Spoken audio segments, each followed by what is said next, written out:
Hello there and welcome back. I am doing another video right in a row after, of course, my first video of the matter of fact of meta teams. Now, if you watch the entire video, which is 18 minutes, I'm sorry, it's kind of hard to digest when there's so many teams. But I missed 2 teams to mention, actually 3. I missed out on Jawas, Mon Mothma, Bad Batch, Rogue One. I missed out on those. Quickly recap: Rogue One, good for TB, good for Hoth TB anyways, good for Raid, or good for the original pit raid. Other than that, you can just push them to the side. They're good together, but better uses on the Mon Mothma team, which is better than them, which is like, I call them a Geo equivalent, but they just do more damage, which is fair. Geos just live a lot more, though. Bad Batch, one of the top 10 teams in the game. They solo Galactic Legends. Like, they do good. Anyways, this video has a completely different president. I've already spent a minute not even on it. Anyways, this video is how to maximize your roster in Galaxy of Heroes. So now I'll just show you my roster, which it's terrible. Like, I'll just show you it. I am in a mess right now because I'm farming for Jedi Training Rey, Jedi Knight Revan. I am farming helping pieces for my Jedi Training Rey. I am farming the Sith Triumvirate and Sith Empire. And I am also farming stuff for my Padme team, because my Padme team is really low geared and, Anakin's not starred. And I'm also kind of farming towards, just when I unlock my negotiator, I'm going to have that ready. And I'm also farming for Geos at gear 11, so that way I can do WAT missions and get 2 missions. So, and then other than that, I have a Relic 6 Wampa, a Relic 5 Rex. I have a bunch of gear 12s. I have a bunch of gear 11s. I have Zetas everywhere. I have a bunch of this. I have a bunch of that. Like, the top end of my roster isn't too bad, but when you scroll down, you realize, wait a second, you have the Hyperdrive bundle. So how does that come into effect with trying to maximize your roster to the best of your capabilities? Well, I'll be simple. It's kind of difficult, because in squads, so like I set this farm up, and this was what I was going to use for the video, but I decided, you know what, this is going to be a separate video together, which is what to farm and how to maximize. Like, let's say if you're 100% maxed out, what do you farm? Anyways, this is what I generally use, and I'm using generally as a loose term, and even some of these teams are even going to be a little wonky, I think. Nope, actually, they are complete. Damn. Okay, never mind. We're just going to go back up to the top, and we're just going to go through it. So how to maximize your roster. And this is especially going out to Grand Arena and Territory Wars. So, this is the video for you if you're looking to improve in both those areas. You have to have one squad that is just standout squad that can beat mostly anything else that you can get thrown at for your GP. Now, I'm a 2.5 million. I don't have a Galactic Legend, but I do have Shock T-led clones with a Relic 5 Rex, and that's really good. It's gonna be hard to find something that can top that besides like a Darth Revan or a Jedi Knight Revan, but even then, it's still a little wonky. And so that's your A-tier team. And then you have to have your defensive team, right? Because you save your best team for offense, you put your next 2 teams for defense, or 3 if you want to beat like a defensive wall and put 1 in each quadrant of troops. So this team, Empire, really good team. It's just meant to keep Palpatine and Vader long enough alive. That's why you have Shore Trooper with his healing, you have Stormtrooper with his taunts, you have Admiral Thrawn with his protection recovery, and general annoyingness of that squad is just going to be a real pain in the ass for everyone. Geos, I'm pretty sure everyone's beat the fuck out of the bugs. But Geo's really good team, really good on defense. Do not underestimate these guys. Vader no longer counters him. Why do you think I stopped when I got Vader up to gear 12? It was like, wait a second, Vader no longer counters these guys.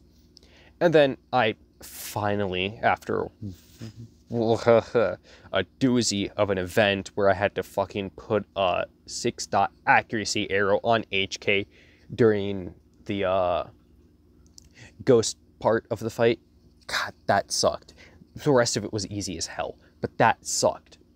Because, you know, gear 12s, gear 11s, I told you that I was farming those two, Sith Marauder and Sith Trooper. Farming those two, really good, I like them. Darth Revan's a good team. And now, Jedi Team. Well, Jedi is a good team. It's a good faction. Ballista Sean is a great substitute if you don't have JKR. Slap that Zeta on, 200% protection up for the entire battle until it runs away and giving you a damage boost and tenacity. You can't deny that. Grandmaster Yoda, good if you don't want to put him with your Galactic Republic, or if you don't want him to be with other Jedi to lead his own squad of Jedi. Ezra Bridger, if you're not going to use Phoenix, or if you're like have your other Phoenix members geared up, good. You can toss him with Jedi. Obi-Wan Kenobi, Old Ben, put him in with this squad because he does and doesn't fit in with Rebels. Plo Koon, really good character. I like him because of his ship and his one ability that grants you 50% turn meter for his one ability and grants defense up. So he makes your team a little bit harder to kill and gives you more team turn meter.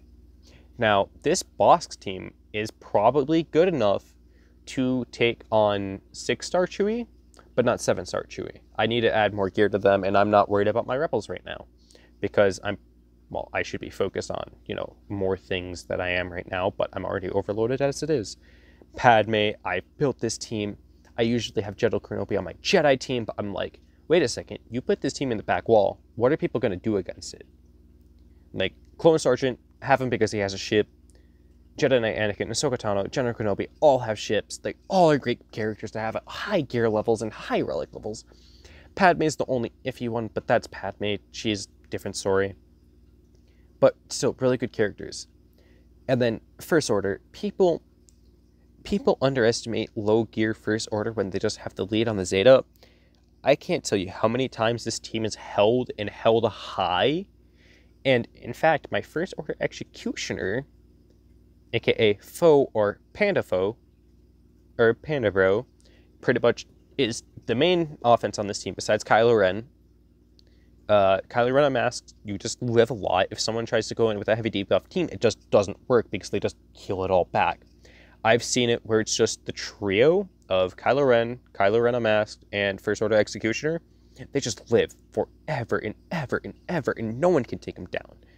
And if you still want to use Phoenix, let's say just chuck in the back wall with my Padme team, and have it as a Padme team as a back wall team.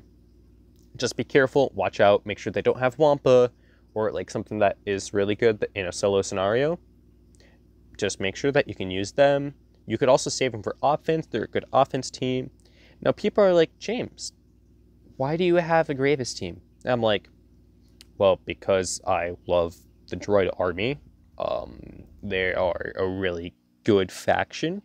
And the fact of the matter is that you need four of them in the gas event, as in B2, IG, B1, and Droideka, and you need Grievous's capital ship in Fleet Arena to stay prevalent. You can't just push with a negotiator these days. No, it's feisty. And then we have my Rebel teams, my first of many Rebel teams, with CLS really undergeared, no Zetas. It doesn't matter, because the other three kind of carry the load. Or Han Solo and Chewie carry the load.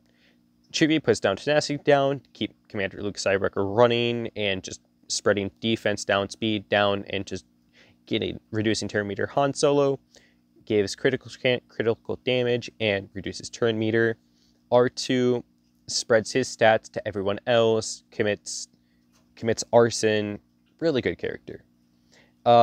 Admiral Akbar, you need him in the fleet meta because of his capital ship, so he's needed And other than that, you just toss in whatever recs are lying about. I have a good Scarab Pathfinder that I can either use this team on offense and put Scarab Pathfinder on defense with Han, Chewie, and etc. and everyone else.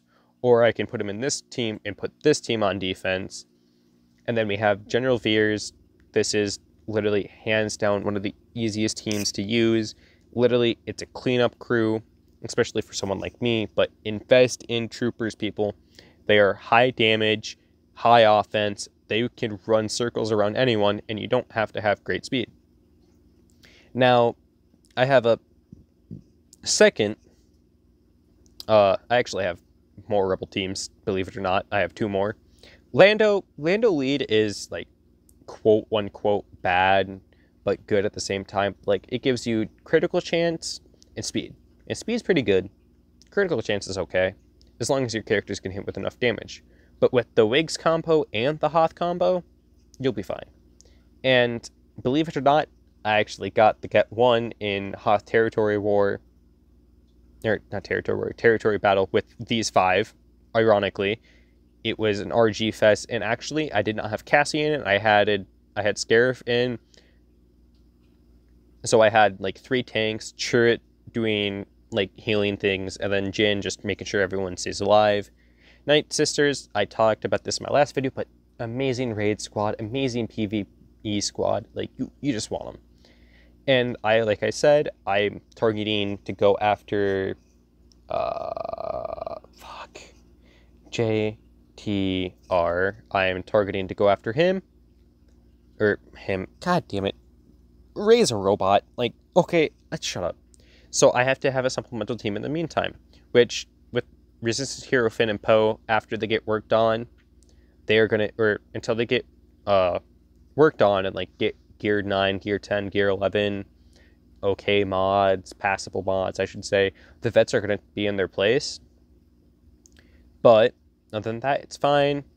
And then we get to these 2, which are just kind of requirement squads, I should say, because you need Ewoks for C-3PO, that's why you have them. You need Karth, Canderous Mission, T3, and Zalabar, all for the Jedi Knight Revan event.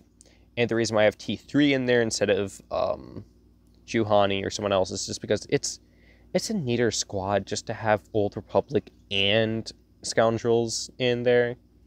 And then here's a second Resistance squad. It's not good. I would not recommend it. It's just to maximize your entire roster to the best of your capabilities. This next squad. This is the squad I like. Darth Traya, Darth Nihilus, Darth Maul, Darth Sion, Darth Sidious, the Sith team. They are pretty much my only counter for Geos, besides like using one of my good teams. And then here's some leftover Empire. And then we get to my last squad, which is Nest, Wampa, Kira, L3, and Hermit Yoda. Now you're asking yourself, well, James, why do you have those 5 in a squad? There's like barely any synergy besides Nest, L3, and Kira. Well, my good sir, is that you have the pre-taunt from L3, you have Hermit Yoda keep the team alive to give Master's training to Wampa and Nest, and this thing can solo anything. And if you, let's say, use Wampa for a different solo, well, guess what? You can put Kira and Nest together, put Hermit Yoda with someone else, and just don't use L3, or you can send a Nest by yourself and Wampa by yourself and save the 3 for something else. Or, pull on different Scoundrels. My advice for you at the end of this video is look at your roster. Look at what you have and what you don't have. So what I'll do is by gear tier, look at what you have high geared. See, for me, I have a Jedi high geared, I have Empire high geared, I have Clones high geared, and I have Wampa high geared. And that's not including my Gear 11s, my Gear 10s. Like, I haven't really scrolled down. I just looked at the top. But, like, look at all the Gear 8. You got to be able to use that in Grand Arena. Otherwise, you are going to lose no matter what. The depth of your roster matters more than if you have one God Squad that can hold on. Because if you have that one God Squad just hold on the entire time, well, then you only have that one hold. But if the rest of your teams are garbage, you cannot do anything. And that is why, with the new change of Grand Arena becoming pretty much the new and only way to get crystals efficiently, you need to be able to build a deep roster. I'm not saying this is a great roster, I'm just saying that this is a deep roster. Anyways, that is all I have for this time, or for this video, not this time. Anyways, I'll see you all in the next video.